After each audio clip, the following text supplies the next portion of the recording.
Wonderful to actually hear. Dr. Yasmin Ali Haque, country representative of UNICEF India, joins us. Ma'am, there are so many obvious and also hidden ways in which children have been affected by the pandemic. Tell us just how badly they have been hit. Why we need this campaign to reimagine a different tomorrow for them. So thank you so much. Let me start by thanking you for joining us in this campaign. As we celebrated World Children's Day, it was a stark reminder for us that we have to address the crisis as a child rights crisis. We know that around 11% of the cases are of people under the age of 20. And children are directly affected, but the face is really one of an adult one. However, for us, it's really important that we see this, how child rights have been affected. Consider children whose parents have lost their livelihood, who have had to move from where they live to another place of shelter. Consider the 300 million odd children who are not in school at the moment. And not all of them, in fact, a very small minority of them are able to access online learning. Plus, as you were saying, the basic services that they did not have access to, the fear and stigma that is affecting them and their families. So for all these reasons, it's so important for us to bring the attention to children, because what affects them today can have a ripple effect for much longer. The type of psychological harm that children are facing, as you said, Childline has had more calls.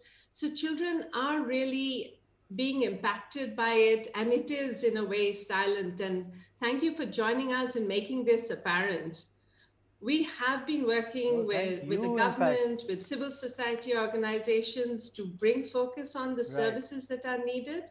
And we really look to other stakeholders to join us, because agencies like UNICEF, we rely on voluntary contributions, and every contribution you make really affects the lives of children.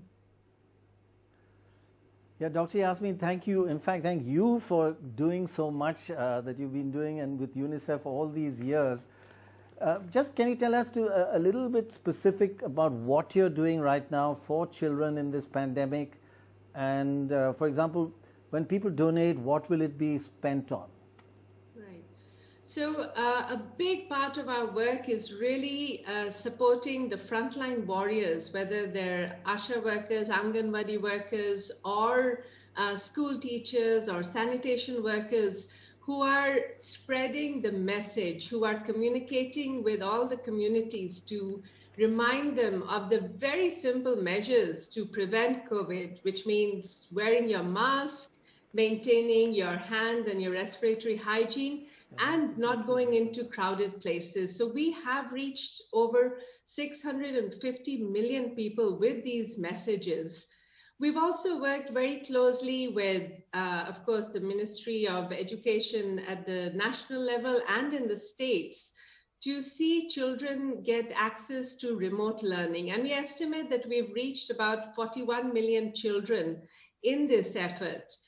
We also know that as the services have reopened and the way we have worked with our counterparts and partners, around 20 million children have had access to some essential services that are needed to keep them healthy and to prevent malnutrition. And of course, malnutrition is an existing problem. So a lot of our effort is going into supporting children with malnutrition to be identified, and that they receive the type of services that are needed.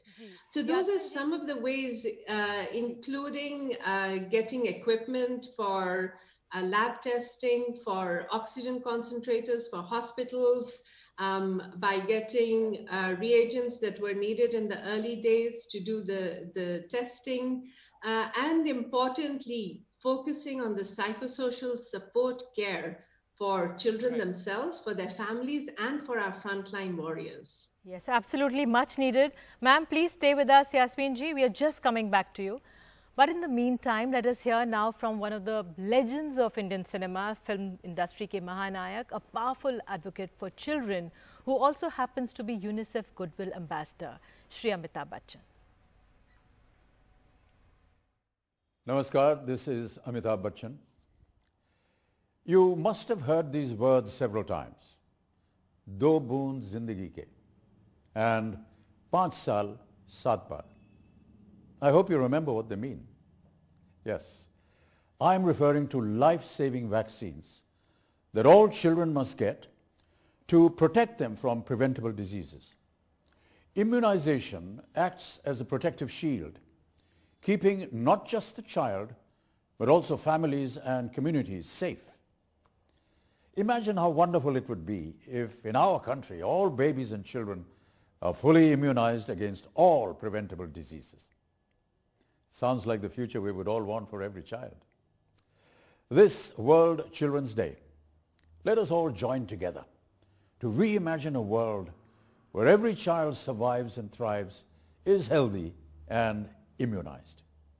To reach this goal, we need to work together, all of us, especially now, during and after the COVID-19 pandemic.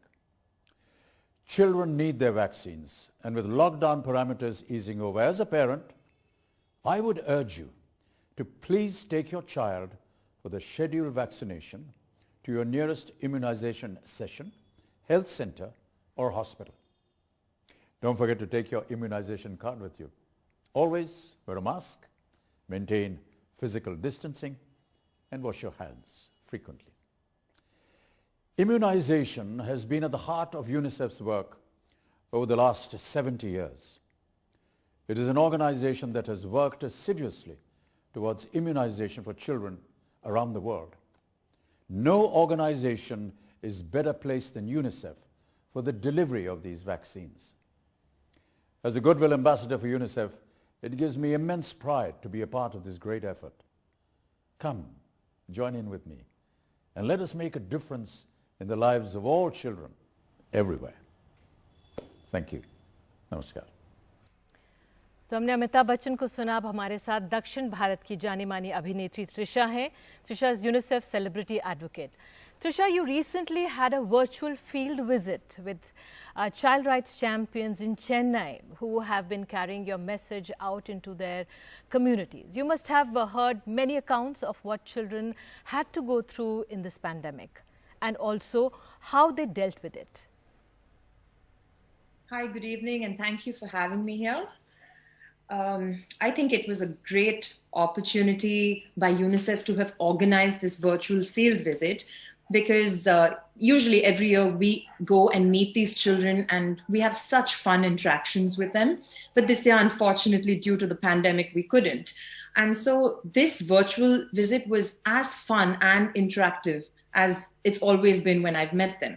And the best part about it was not only were the problems being addressed, but there was a solution to every problem.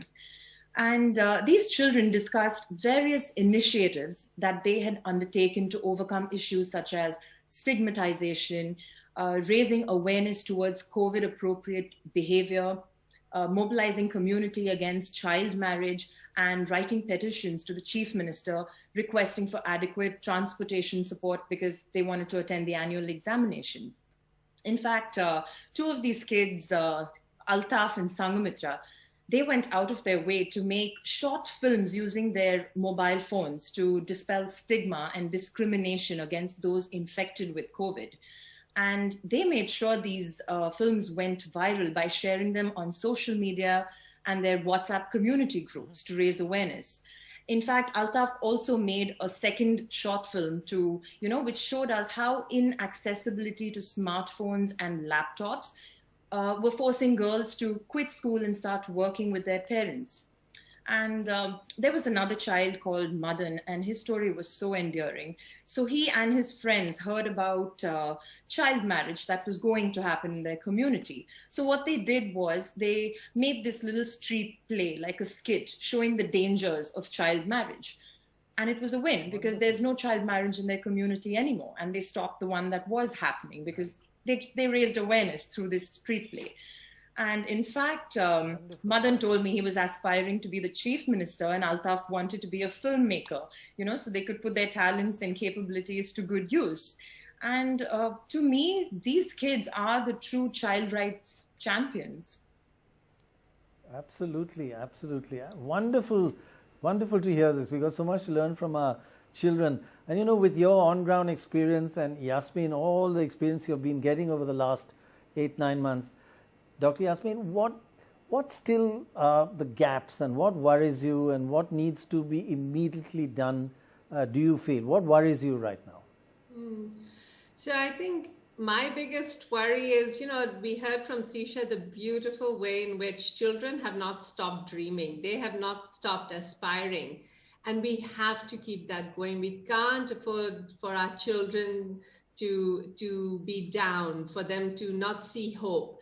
And for that, it's really important that we make sure that they remain in a learning environment, whether it's in home, whether it's on some remote device, or there are volunteers in the community who are helping them. It's crucial that we keep their aspiration, their curiosity going. The second area I would say concerns me is how do we make sure that they don't fall deeper into any health problems, or children who are malnourished already fall deeper into malnutrition. Because we have worked so hard in India, the families, communities, the frontline workers, everyone has worked so hard to bring us to a level where we're really getting close to the targets we're setting ourselves. But if we don't pay attention to that, we're going to slip back, and it will be the children who suffer. Right. It's not just numbers. Every number, there are millions of children behind that. The third area I would say is we have to address the violence, abuse, and neglect, because we know it's hitting kids, and the pandemic is causing it to hit even harder. We do need to keep the services that are needed to support these children, at the same time promoting a caring and supportive community so that children are not frightened. The fear factor and the stigma that goes with it. We heard from Trisha the beautiful examples of where children are taking action. Yeah. And that's something that's a great opportunity.